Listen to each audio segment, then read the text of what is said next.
Bom dia, sejam bem-vindos ao programa Verde Mar desta sexta-feira, dia 27 de novembro da pandemia de 2020. E hoje já direto para as principais notícias socioambientais da semana, começando ali pelo site do Conexão Planeta, que fala sobre os ministros do STF que se reúnem hoje, sexta-feira, para definir, né, definitivamente decidirem a respeito da reunião do CONAMA que revogou as resoluções de proteção a manguezais e restingas e trata também de outras questões relacionadas à incineração de material com agrotóxicos, né, para a indústria de cimento. Na quarta-feira, os ministros do Supremo, 6 dos ministros, votaram pelo restabelecimento das regras de proteção às áreas de manguezais e restingas, que foram revogadas na reunião do Conselho Nacional do Meio Ambiente, o CONAMA, no dia 28 de setembro. O conselho que é presidido pelo ministro do Meio Ambiente, o Ricardo Salles, e passou por toda uma reestruturação esse ano, diminuindo de 90 e poucas cadeiras ali, com instituições da sociedade civil, órgãos do governo participando e opinando e dando, né, fazendo realmente um conselho popular, a virar um conselho muito mais restrito, com muito menos vagas, com o governo dominando e decidindo, né, o que querem ali. Mas aí o STF travou isso aí, os ministros a Rosa Weber, Carmen Lúcia, Edson Fachin, Alexandre de Moraes, Marco Aurélio Mello e Dias Toffoli votaram para que os efeitos das decisões do CONAMA sejam mantidos suspensos até o final da análise do mérito ou conteúdo. E aí nessa sexta-feira eles se reúnem novamente para ver se, né, caso essa decisão da maioria seja confirmada, essas normas de preservação serão restauradas e estará encerrado o assunto. O julgamento deve ser hoje, sexta-feira, dia 27 de novembro. Então, o governo acionou, né, a AGU, a Advocacia Geral da União, que defende que as ações do Conselho não alteram a proteção ambiental das áreas em questão, também nega que exista retrocesso, e aquela ladainha de sempre do governo que diz que está fazendo de tudo para conservar o meio ambiente, mas na verdade está a serviço de grileiros, garimpeiros, mineradores e tudo mais. Essa notícia também está no G1 e repercutiu bastante aí em todos os grupos de WhatsApp e sites ligados à causa ambiental. É uma decisão importante, a gente mostra, né? Pelo menos a gente pode confiar de alguma maneira nas instituições democráticas desse país que de alguma maneira ainda tentam segurar essa boiada junto com a gente que está aí na luta. Mudando um pouco de assunto, eu vou para o Rio de Janeiro, porque a gente falou aqui um pouco sobre aquela projeção de imagens que a Disney fez, né, o Disney Plus, para lançamento do Disney Plus no Brasil, uma plataforma de vídeo on demand, e eles fizeram esse evento, né, de uma projeção que foi inicialmente negada a autorização pela gestão do Monumento Natural dos Morros do Pão de Açúcar e da Urca, também ouvindo um pouco da opinião do conselho gestor, né, conselho consultivo do Mona Pão de Açúcar, mas a Secretaria do Meio Ambiente da Prefeitura do Rio de Janeiro expediu essa autorização para que eles fizessem essa ação que, comprovadamente, através de relatórios técnicos, mostra que causa um impacto ambiental, além do impacto paisagístico e do perigoso precedente que se abre, né, para que simplesmente se pagarem, pode fazer qualquer projeção nos morros do Rio de Janeiro, especificamente num monumento natural que tem como função a proteção ambiental, né, que é uma unidade de conservação de proteção integral, que é o Monumento Natural dos Morros do Pão de Açúcar e da Urca. A gente falou disso aqui porque o impacto ambiental ele é direto em algumas espécies de hábito noturno que são sensíveis à luz e que usam, em alguns casos, o paredão ali do Morro do Pão de Açúcar para se intocar ou para buscar algum tipo de alimento. Uma dessas espécies é o bacurau da telha, que é uma ave que vive por ali e, coincidentemente ou não, um indivíduo desse, um bacurau da telha, foi encontrado no bairro da Urca, machucado, foi resgatado, uma veterinária tratou ele e foi feita a soltura desse bacurau de volta ao monumento natural, de volta à natureza, ao seu habitat natural, e a gente acompanhou essa soltura durante essa semana. Foi quarta-feira, anteontem, ali no Monumento Natural, e eu trouxe aqui para vocês verem como foi essa soltura.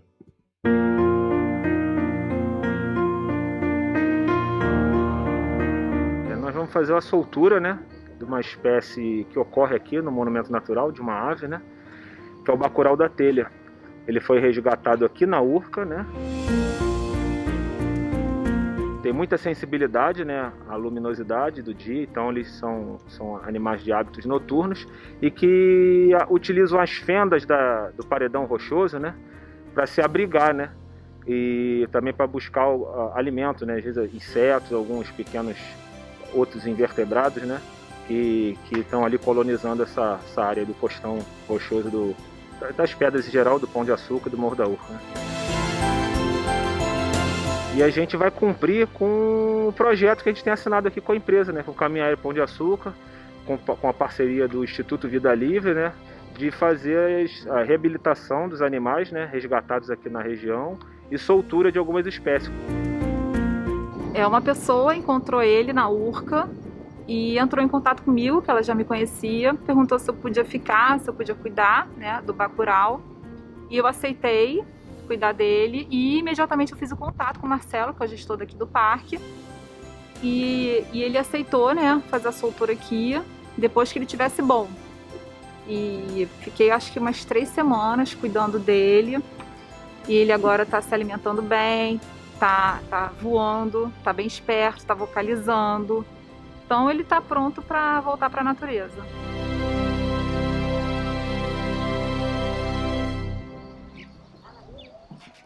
É isso aí, esse é o bacurauzinho da telha que tá lá voando agora de volta ao Monumento Natural dos Morros do Pão de Açúcar e da Urca.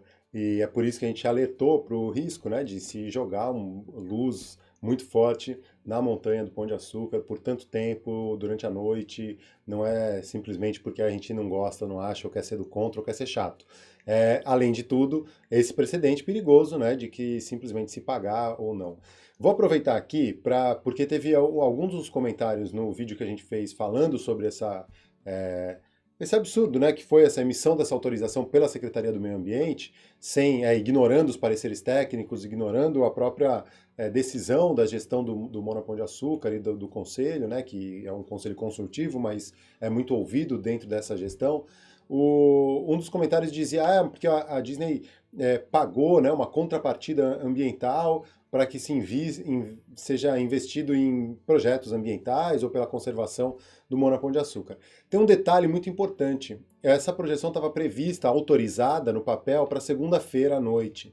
Ela foi realizada, na verdade, no domingo, fora do prazo, fora da data autorizada, né?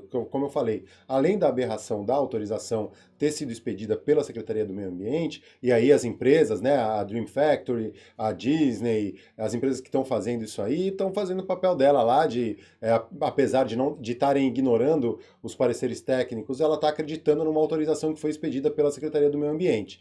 A questão aí foi que, além delas fazerem fora da data e do horário autorizado, elas disseram, eles cancelaram o evento na segunda-feira e não pagaram nenhuma contrapartida, tá? Por enquanto, pelo menos, não entrou para o fundo ambiental da prefeitura, nem para a gestão do Monopão de Açúcar, a verba de contrapartida que deveria ser paga caso fosse autorizado esse evento. Então eles cancelaram o evento depois de já terem feito o evento. Só para deixar bem claro aqui o tipo de coisa que está acontecendo ali. Além disso, vamos voltar agora para as notícias aí do dia, começando lá, indo para a Bahia agora, no site Mar Bahia, mostrando como a doença de RAF está aparecendo por lá, os crescentes relatos de casos da doença de RAF relacionados ao consumo de peixe, olho de boi ou arabaiana, que é a espécie seriola, no litoral norte da Bahia, vem gerando grande preocupação à população quanto à ingestão de peixes, crustáceos e moluscos e prejuízos aos pescadores em diversas regiões do estado. De acordo com a Secretaria de Saúde da Bahia, a doença se caracteriza como uma síndrome de rabdomiólise, uma ruptura de células musculares, ocorrência súbita de extrema dor e rigidez muscular, dor torácica, falta de ar, dormência e perda de força em todo o corpo, além da urina escura associada à elevação de uma enzima, CPK, no sangue, podendo evoluir rapidamente para insuficiência renal e, se não adequadamente tratada, levar ao óbito. Apesar do crescente número de casos existentes, graves sintomas relacionados e risco de epidemia, as causas da doença permanecem desconhecidas.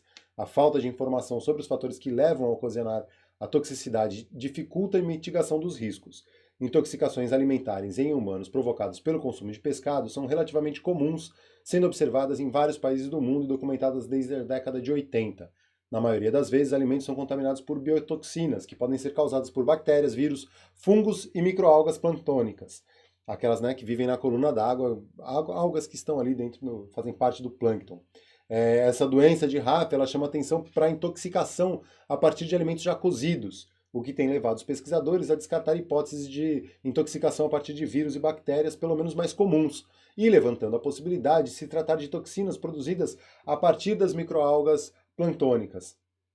Elas são naturalmente comuns nos rios e mares, mas quando tem uma proliferação exagerada de algas nocivas, elas podem trazer diversos danos ao ambiente e à população, né, como a redução de oxigênio, a mortandade de peixes por asfixia e intoxicações humanas agudas por bioacumulação. E aí, alguns estudos realizados em água doce, na região costeira do Brasil, já relataram a presença de espécies de microalgas desse tipo, produtoras de toxinas, podendo servir também como ponto de partida para a identificação dos possíveis agentes causadores da doença de RAF. Entre as causas que podem ocasionar essa proliferação das algas, destaca-se a poluição ambiental, especificamente o lançamento de esgoto, efluentes urbanos não tratados, industriais e agrícolas, contaminando lençóis freáticos, rios e oceanos. Então tem uma preocupação, né? Não está não só na contaminação devido a substâncias químicas, o lançamento de efluentes não tratados alteram as características naturais do ambiente, como a quantidade de nutrientes, que favorecem o crescimento rápido e acentuado de decompositores, principalmente bactérias e microalgas nocivas. Então, tem um risco, e a gente sabe quais são esses riscos, os alertas são cada vez mais, e aí tem esses casos sendo relatados muito frequentemente agora na região norte da Bahia. Um outro tipo de intoxicação, e agora a gente vai para o site do WWF Brasil, mostrando como os mundurucus estão com a saúde afetada por causa do mercúrio proveniente do garimpo. No médio rio Tapajós, os municípios de Itaituba e Trairão, no Pará, o povo indígena munduruku está sofrendo com o impacto do mercúrio usado largamente em atividade de garimpo. O estudo foi realizado pela Fiocruz e WWF Brasil, indica que todos os participantes da pesquisa estão afetados com mercúrio, por este contaminante. E aí, na nota técnica aí emitida agora, né, em novembro desse ano, o estudo avaliou os impactos da contaminação por mercúrio em 200 habitantes de 3 aldeias na terra indígena Sauré-Muibu, que é de ocupação tradicional do povo munduruku no médio rio Tapajós. A coleta de dados incluiu entrevistas, avaliação clínica laboratorial, coleta de amostras de cabelo e coleta de amostras de peixes para aferição dos níveis de mercúrio. Foram detectados níveis de mercúrio em todos os participantes, sem exceção, adultos, crianças e idosos. Em geral, níveis de mercúrio acima de limites seguros. Em 6 em cada 10 participantes estavam com esses níveis acima do que se considera minimamente aceitável. Os níveis de contaminação são maiores nas áreas mais impactadas pela ação do garimpo. Nas aldeias às margens do rio mais afetado pelas atividades garimpeiras, 9 em cada 10 participantes apresentaram alto nível de contaminação. 15,8% e um total de 57 crianças menores de 5 anos avaliadas apresentaram problemas nos testes de neurodesenvolvimento. E a análise do pescado revelou a presença do mercúrio em todas as amostras coletadas e mostrou que as espécies piscívoras apresentaram os níveis mais altos de contaminação, acima do limite recomendado pela agência da ONU, que é responsável pela alimentação, para o consumo de pescado. No caso, por exemplo, de piranhas que se alimentam de outros peixes, o nível estava acima num grau muito alto. E as doses de ingestão diária de mercúrio estimadas para os participantes, de acordo com 5 espécies de peixes piscívoras amostrados, foram 4 a 18 vezes superiores aos limites seguros preconizados pela Agência de Proteção Ambiental norte-americana, a EPA. E aí o estudo apresenta uma série de recomendações, incluindo a interrupção imediata do garimpo em terras indígenas, um plano para descontinuar o uso de mercúrio no garimpo, assim como um plano de manejo de risco para as populações cronicamente expostas ao mercúrio. Na reportagem ali no site do WWF Brasil, eles trazem ainda umas outras questões, Por exemplo, o porta-voz da campanha da Amazônia para o Greenpeace Brasil, Dani Cleide Aguiar, ele fala que além de impactar a saúde dos rios e florestas, a atividade garimpeira na bacia do Tapajós impõe aos munduruku o abandono de seu modo de vida tradicional, ao alterar por completo a relação dessa população com os rios, que de fonte de vida passaram a ser a principal fonte de ameaça à reprodução física e cultural do povo. Além disso, tem uma questão que é o garimpo ilegal trazer uma série de outros problemas, né? Além da própria, por exemplo, infecção pela Covid-19, que vem através desses garimpeiros, tem a questão de prostituição e a presença do garimpo afeta não só a saúde, mas toda a vida social com a chegada das drogas, violência doméstica e da prostituição, né? E é preocupante porque todo esse modo de vida, e aí é uma fala da Alessandra Munduruku, que, que fala que precisa tomar alguma atitude com relação a isso. Então, a chegada do garimpo traz, além da contaminação por mercúrio, que é incrivelmente perigosa, né? Tem todas essas outras questões que vêm junto, né? A Covid-19 agora, ou outros tipos de doenças, prostituição, violência doméstica, as drogas e a mudança do modo de vida, né? Que é uma das coisas que eu me lembrei aí esses dias, no começo desse ano, eu estava fazendo parte de um programa em parceria com o canal Ultrajano, que era o Estamos Aí, e um dos entrevistados foi o Guilherme Boulos, que é candidato a prefeito de São Paulo e foi candidato à presidência do Brasil com a vice dele, a Sônia Guajajara. E eu fiz uma pergunta para ele sobre o que ele tinha aprendido com a Sônia Guajajara, o que ele via como possibilidade, né, com esse aprendizado para esse nosso novo normal que tanto se fala a partir da pandemia, né? E como que a gente poderia aprender com os povos indígenas. E aí eu resolvi trazer um trechinho dessa entrevista com a fala do Guilherme Boulos, lembrando que domingo agora tem eleição no Rio de Janeiro, segundo turno, Marcelo Crivella, Eduardo Paes, em São Paulo, Bruno Covas e Guilherme Boulos, em Porto Alegre, em Belém, em um monte de outros estados e outras cidades aí com o segundo turno para rolar. Então, fiquemos ligados aí nas propostas e vamos votar consciente, gente, porque começa no voto a mudança que a gente tanto precisa e tanto quer. Você falou desse, né, e todo mundo tem falado desse novo normal, desses valores diferentes, a visão de sociedade diferente, e você tem uma atuação muito forte nas áreas urbanas, nas cidades, né? E como candidata a vice na eleição de 2018, você teve a Sônia Guajajara, que é uma liderança indígena e que vivem, né, as comunidades indígenas, elas estão sob ameaça agora, não só da Covid, mas do desmatamento, da invasão de terras, da grilagem, mas eles vivem sob uma outra cosmologia, uma outra visão de mundo. O quanto teve de troca, o quanto você viu nas posições e nas ideias da Sônia como uma alternativa aí que a gente pode encarar a partir de agora? Porra, Caio, um dos maiores aprendizados que eu tive na campanha foi a convivência com a Sônia. E quando acabou a campanha, a gente combinou e eu passei 3 dias com ela na aldeia de origem dela, na terra indígena Araribóia, lá na Amazônia. Cara, incrível, incrível. O aprendizado com o modo de vida. Não é uma questão aqui de você ficar num bucolismo, é uma questão de como você pensa, né, a sua relação com os outros e a sua relação com o mundo. Né?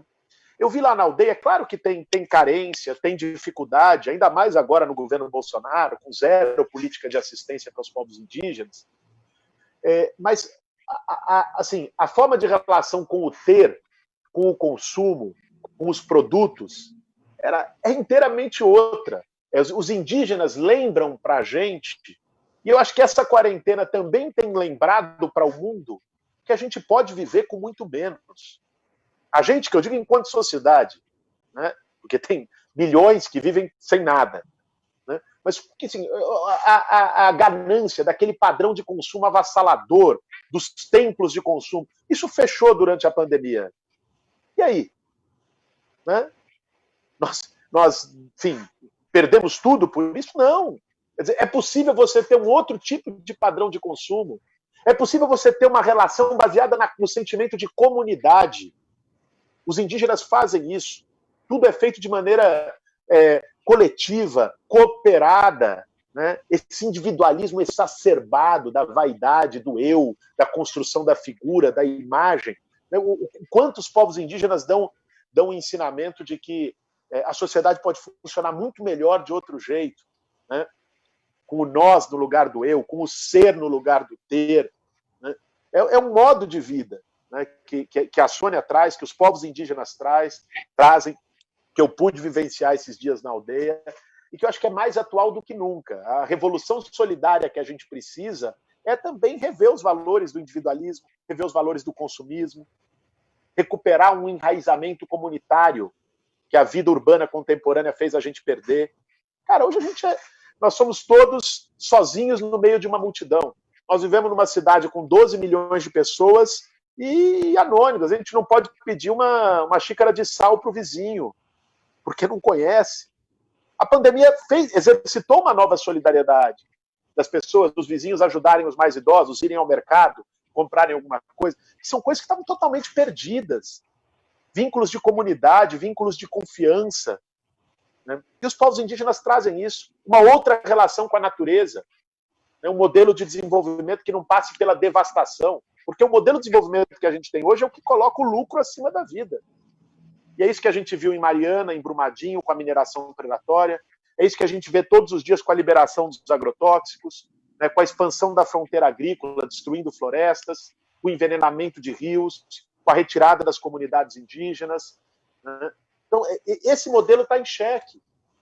E o modo de vida indígena, eu acho que pode nos ensinar muito dos valores de uma sociedade muito melhor, né? De uma sociedade para o futuro.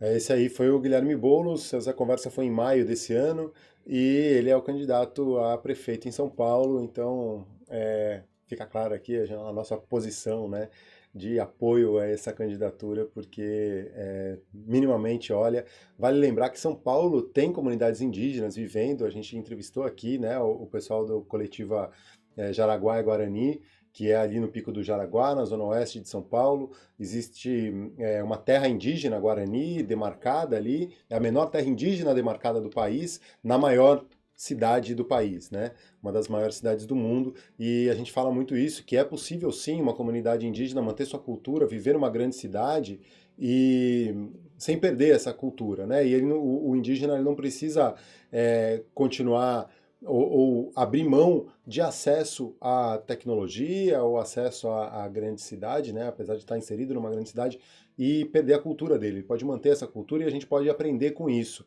Esse coletivo foi candidato, né, também a vereador em São Paulo e não foi eleito, teve mais de 10 mil votos, mostrou uma representatividade e agora temos Guilherme Boulos aí no segundo turno em São Paulo. Para encerrar, esse fim de semana tem eleição, mas não só eleição, tem também no sábado agora, a estreia da peça Batalha da Natureza, uma peça interativa do projeto Ilhas do Rio, que a gente filmou essa peça, né? E aí ela virou um vídeo.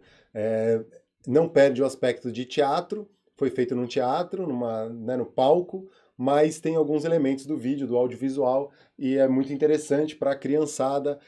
Nesse sábado, às 5 da tarde, tem a estreia, tá lá no canal do Ilhas do Rio, Projeto Ilhas do Rio, no YouTube.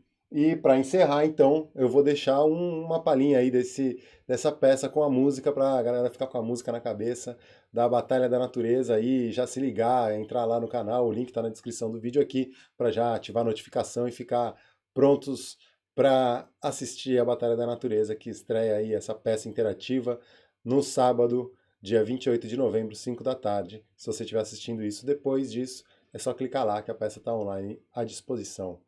Valeu, gente. Façamos um bom fim de semana. Quem puder e quiser, se inscreve no canal, dá aquele joinha. Tem a campanha no Apoia-se também para apoiar o Projeto Verdemar. Pode ser a partir de R$1 por mês, já dá para ajudar. Tem o link aí na descrição. Valeu, até a próxima. Espero que nossas equipes tenham aprendido e continuem ensinando seus amigos tudo o que aprenderam aqui.